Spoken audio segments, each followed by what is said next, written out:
everyone, this is Jackie Williams and welcome to my video. And today we are all featuring the Flowering Field Suite. This is a beautiful suite with tulips and windmills, some gingham ribbon.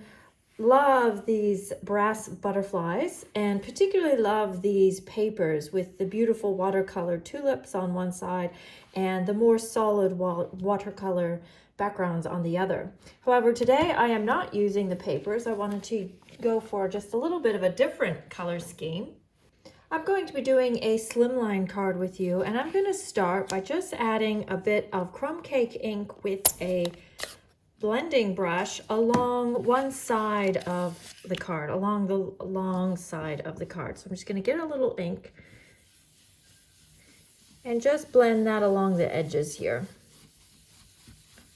Just maybe 1/3 in.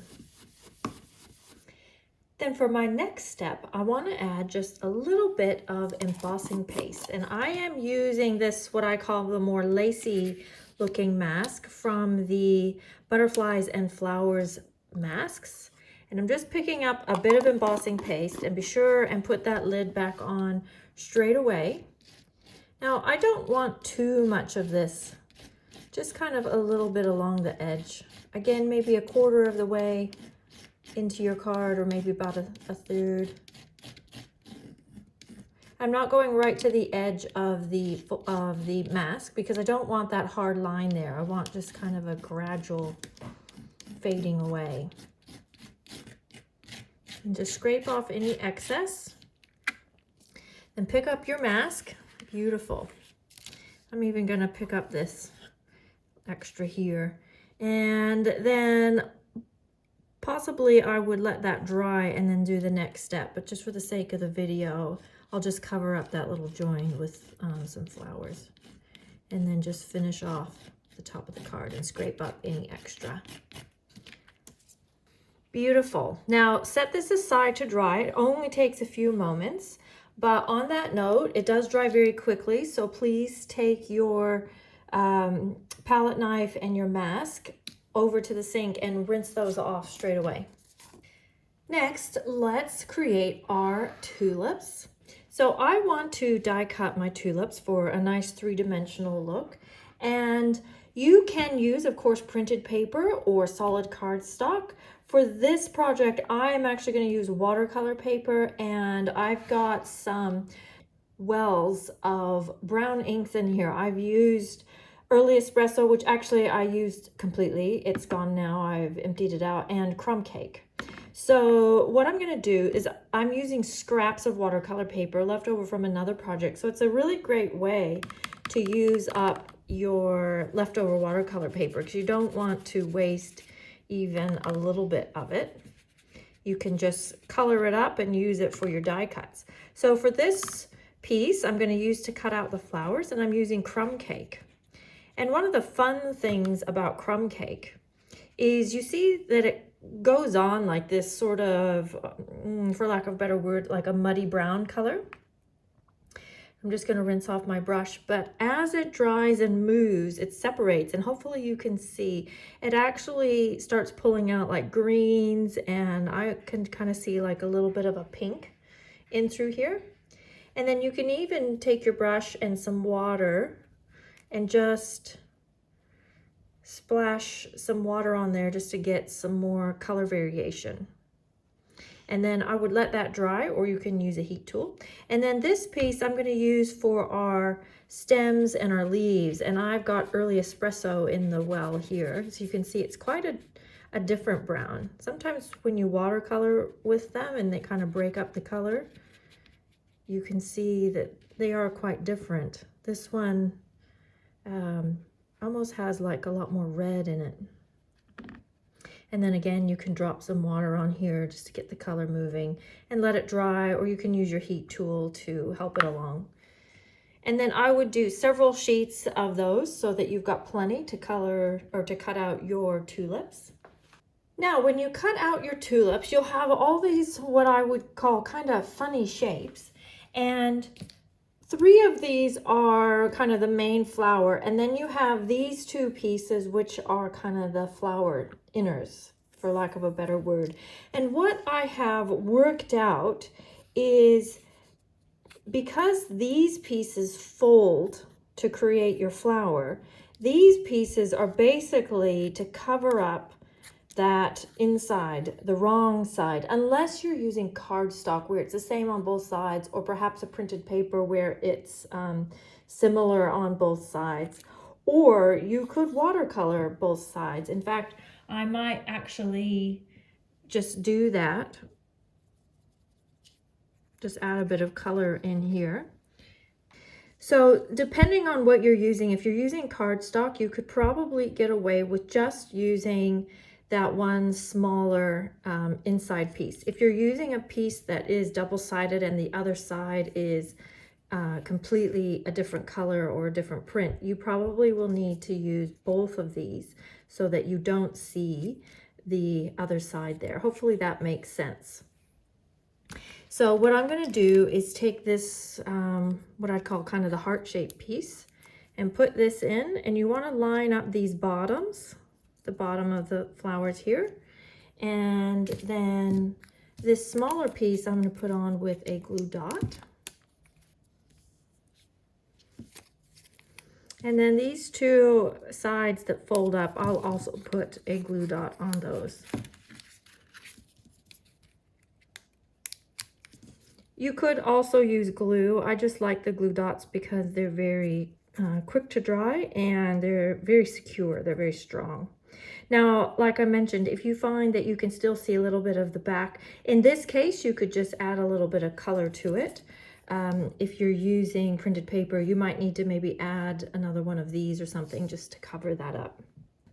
Now there are 3 different flowers styles in the die set, so all equally beautiful.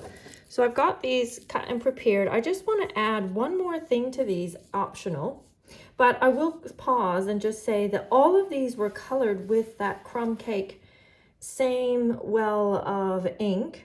And you see how you get quite some color variations, some light, a little bit of more green looking, a little bit of pink.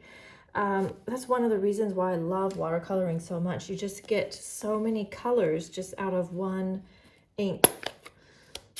Now I am going to take a blending brush, and this is Mary Merlot ink. You could choose a different color, but Mary Merlot is one of my favorite reds. And I'm just going to add some color to the top of those flowers. That's absolutely gorgeous. I hadn't done this before the video, so I was just envisioning that it would look good.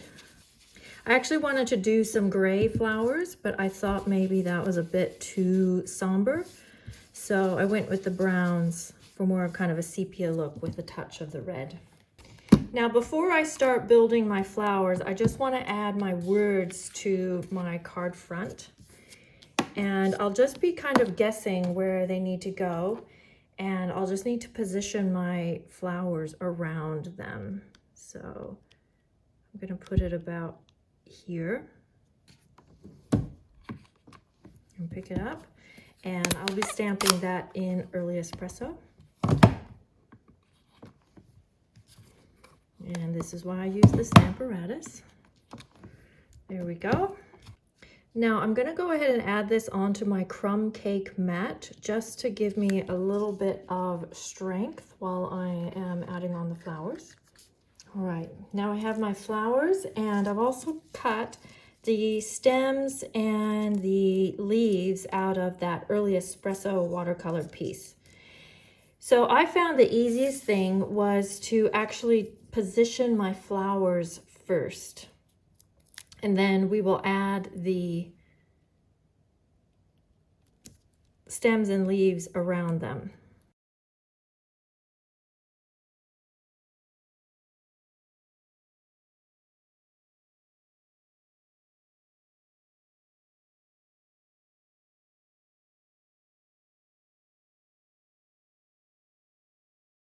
Now you'll notice I didn't cut that many stems, as many stems as I have flowers. That's because they can be trimmed down and used for 2 flowers.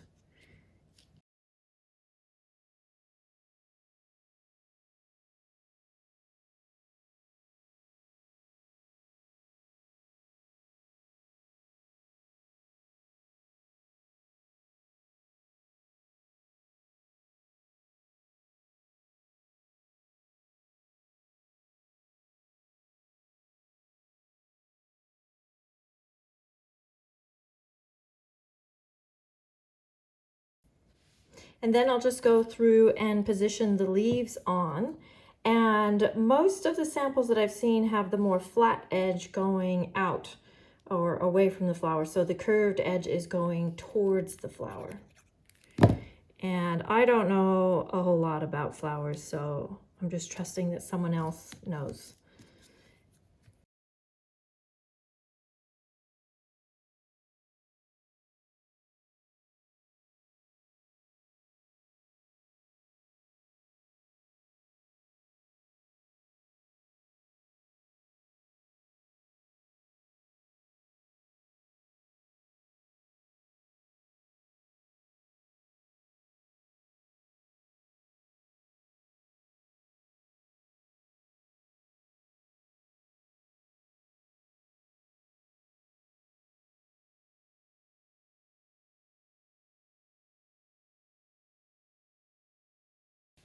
Once that is all assembled, let's go ahead and put that onto our early espresso card base. And I would use dimensionals for that. Then to finish off our card front, I want to add a little bit of ribbon down here at the bottom of our flowers. Now, I love this Whisper White seam binding ribbon. And one of the best things about it is you can color it with your Stampin' Blend. So I'm going to use my light crumb cake marker to just color in this ribbon. It's not going to change the color a great deal, but it will just make it less white so it doesn't contrast too much with the card.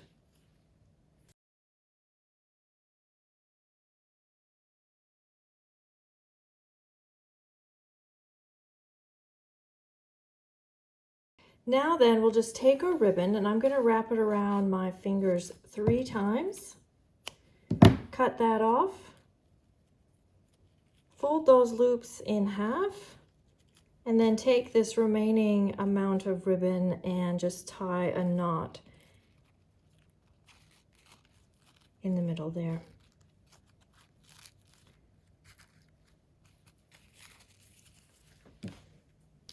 Then go ahead and use a glue dot and position that on your project where you like.